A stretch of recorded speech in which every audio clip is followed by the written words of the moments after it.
Check 1, 2. Well, you know what? I should have Check. computer audio connected. I do believe there is a way.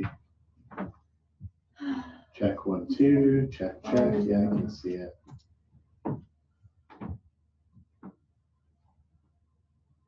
Okay, good. We're choosing all the right stuff, and we don't start video. And the meeting's recording. Okay, I'm going to pause the recording till we actually. Team-related activities included creating a comprehensive contact database for over 730 businesses, created and launched a baseline survey request to 603 businesses, compiled data on return surveys. We have 119 surveys returned to date. Worked with the IDA to issue loan payment deferment for existing IDA loan recipients.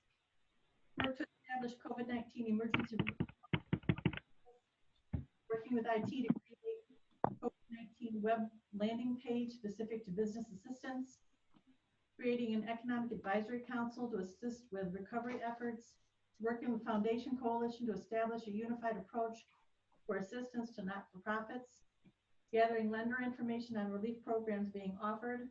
And work with IDA to issue $10,000 loan to Waterman's Distillery for the purposes of manufacturing hand sanitizer. Other activities include submission of 3 USDA grants on behalf of the IDA for a total of $385,342. We have the Ag Value Chain Study of $69,945, Broadband Study $65,397, New York Main Street Grant $250,000. Remember, these are all no match required for this particular program we've applied for under. We're looking to use REAP set-aside money on that. Census outreach is going, it's going pretty well. We're at 39.8% self-response. That's the 4th highest in the state as of yesterday. Land Bank is working toward closing on sale of 6 properties. DRI work is continuing, working with project owners, gathering required paperwork. There's 1239 review, Town of Nichols zone change request, which was recommended approval, and working with Southern Tier Network on study. So those are the activities for ED&P at this point. Thank you, Leanne. I'd like to add one other thing. So as part of the VNS project, the water and sewer extension project, we had to enter Soil and Water's property and remove some trees that were a buffer for soil and water in order to do the sewer extension. And so we were hopeful that we would be able to include the cost to replant those trees from that $300,000 grant. However, we went over a little bit on the grant. Fagan kind of ate that, so we're not going to have to put anything out extra on the extension of the water and sewer.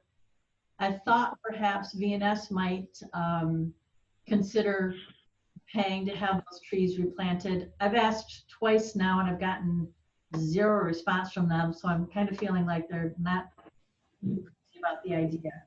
I got a quote from Wendy for what it would be to replant those trees, and for materials, her quote came to $2,976.86. She would like also for somebody to plant the trees for them, and some soil amendments might be needed. I do not have a quote on the labor to plant or the soil amendments. So I'm thinking probably about $3,500 to get it all said and done, to bring that back to where it was before we did work out there.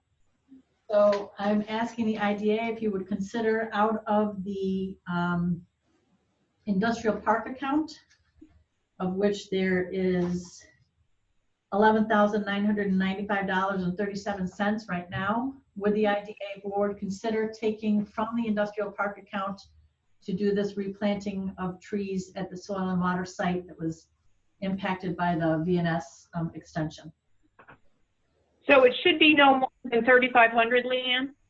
I wouldn't think so. I don't know. I don't know what the labor to plant them will be. I have the materials at 3,000. What does anybody think? Kevin, do you have any ideas on that? What you might have to pay somebody to plant these trees? There are. How tall are they, Leanne? Are they 6 feet, 8 feet? So there are 20 arborvitae, 8 burning bush, 6 hydrangea, 5 other arborvitae. The size are 5 to 6 feet. Maybe more than that, isn't it? Yeah. We could find out an exact amount and then do an email vote. I think that everybody will want to accommodate, but I would like an exact price.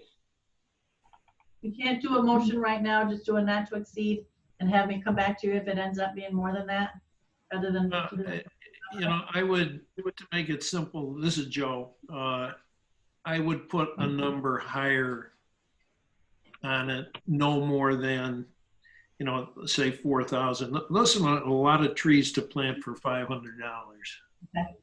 It is. I'm with Joe. I'm with Joe on this one. Make it $4,000. Don't exceed it, and then we can get it behind us. Okay. Yeah. Let's go ahead and move forward with this. If I could have a motion to plant these trees for $4,000 or less, I will entertain a first. I'll make that motion. Thank you. How about a second?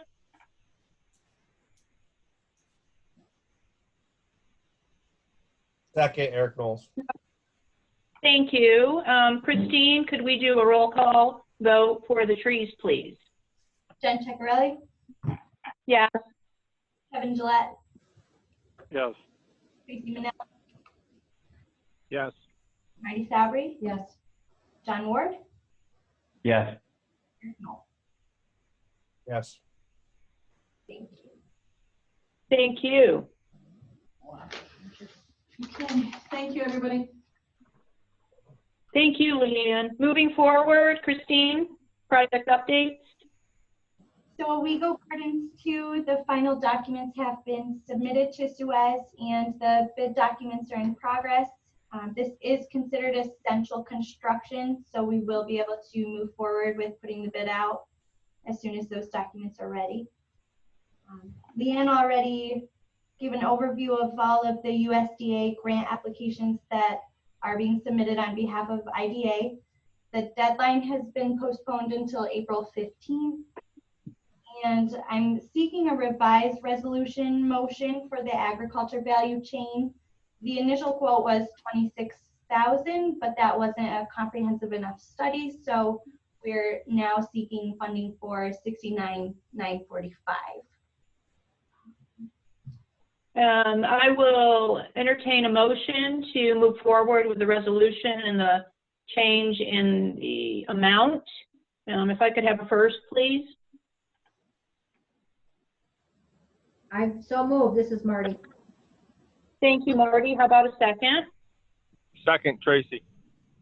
Thank you. Roll call, please, Christine. Jen Ceccarelli, Yes. Kevin Gillette, I think you said my name. Yes. I did. Tracy Manell, Yes. Marty Sabri, There, yes. John Ward, Yes. Eric Knowles. Yes. Wonderful, thank you. So for new business, Moving forward. What's next? new business. So the Northern Tioga Chamber has requested permission to run their annual duck race on the railroad tracks. So we've obtained Steve May and Tom Clark's approval. Tom Clark would be contact for this. And we have a resolution here authorizing the same if we approve it. Has everybody had time to read that? Because that came out late in the day. I read it. I don't see anything wrong with it. Okay, as long as, Christine, you said Steve, you got in touch with Steve and he is okay with it? Correct. I talked to Tom Clark, who okayed it on behalf of Steve. And the resolution does subject to Steve May approval. So if they... No, you know, you might want to check your email, Christine, because I changed that to make it subject to approval by OHRY as opposed to Steve May. So if we get the approval from somebody there, it will be sufficient. Perfect. Thank you, Joe. Yep. That works for me. Can we please move forward with the resolution? I need a motion, please. I'll make that motion. Thank you. Second? Second, Tracy. Thanks, Tracy. Christine, roll call, please. Jen Checarelli, Yes. Kevin Gillette, Yes. Tracy Manell, Yes. Don Ward, Yes. Eric. Yes. Thank you so much. The RBAG equipment loan program is on hold temporarily, but just want to remind you that it is an intention of ours to develop when things settle down. The Waverly Trade Center grant disbursement passed through our account this last month, and $450 remain for their phase 1 disbursement to be requested in the future. The ABO Paris report was submitted in full yesterday on 3/31/20. And just so everyone is aware, the ABO is revising IDA guidelines related to granting and lending in response to the COVID-19. So we are looking forward to those revisions. And moving forward to loan committee updates. Full board voted in approval for the suspension of all Tier 1 high-risk loans. A loan modification agreement will be mailed out to each of those recipients tomorrow. The Tier 2 will also be mailed a letter of outreach requesting them to contact us if in need of relief or assistance due to COVID-19. You've already heard from one, right, on Tier 2, Christine? Yes, that's correct. That was RNC Auto, and the loan committee did approve suspending their payments for 3 months as well. They did. They closed for a month. So next is the Waterman Distillery loan. The full board voted to approve the $10,000 disbursement with a 6-month balloon at 0% interest. So their repayment is due October 1st. I want some of that stuff. Don't we all? We have here, what we have here smells like the bottom of a urinal. Bad. Oh, it even looks good. I saw it. Christine, moving on to pilot updates, please. Oh, one more thing I didn't get to is the county COVID-19 emergency relief.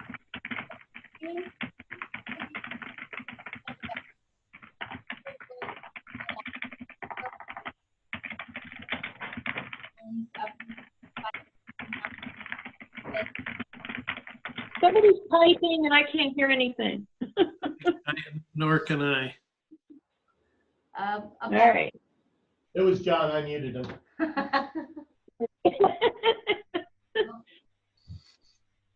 So we've been working with the EDMP and IDA to put together a COVID-19 response loan program. Thus far, we have requested HUD's approval to use the revolved HUD funds in the amount of $450,000 to use for loans up to $25,000 at 0 interest for 6-month repayment. So we're waiting on the approval from HUD, and our intention would be to utilize the loan committee to review the initial loan application, and the County Economic Development Committee would have the final approval authority for these loans.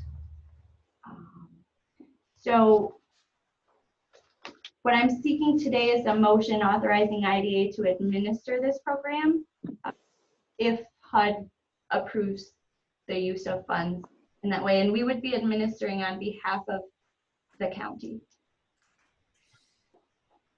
Can we have a motion to proceed with administering the program?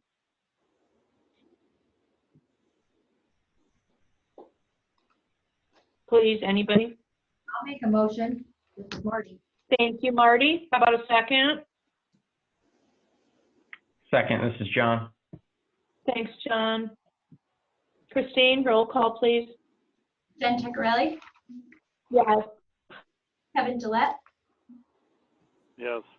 Tracy Manell, Yes. Karen Fabry, Yes. John Ward, Yes. Eric Nolan. Yes. This is Leanne. I'd like to speak a little bit further on this. We're trying to develop a plan B in the event HUD does come back and say, yeah, no, you can't use that money. So I was taking a look at the IDA balance sheet. I just want you all to kind of contemplate a few things. If the ABO does come back and approve the IDA to grant and loan money, I was looking at what possibilities there might be as far as IDA funds to be able to still bring a program forward for our small businesses.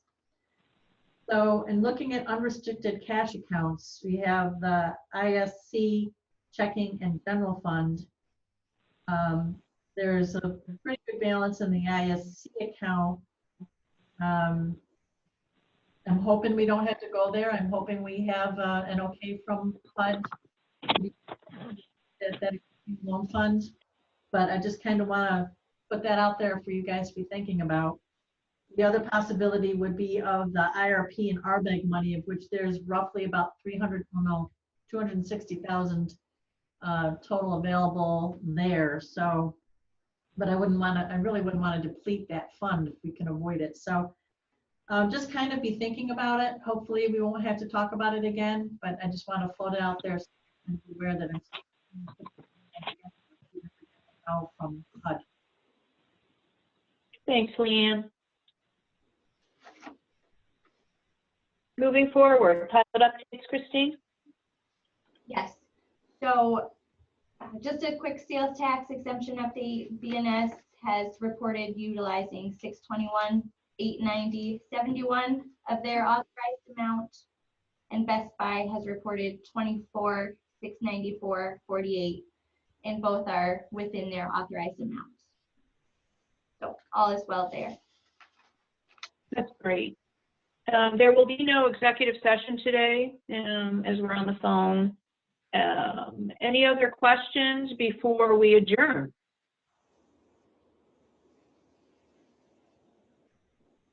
Do I have a motion to adjourn?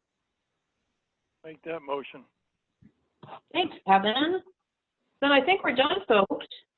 I thank you all for joining. I know this was a little bit of a challenge tonight. Hopefully next month we can meet in person. But anyways, everybody stay healthy, and thank you so much for joining. And thank you, Drew, for sitting in with us. We appreciate it. Not a problem. Have a great month. Thank you. Bye, everybody. Thanks, guys.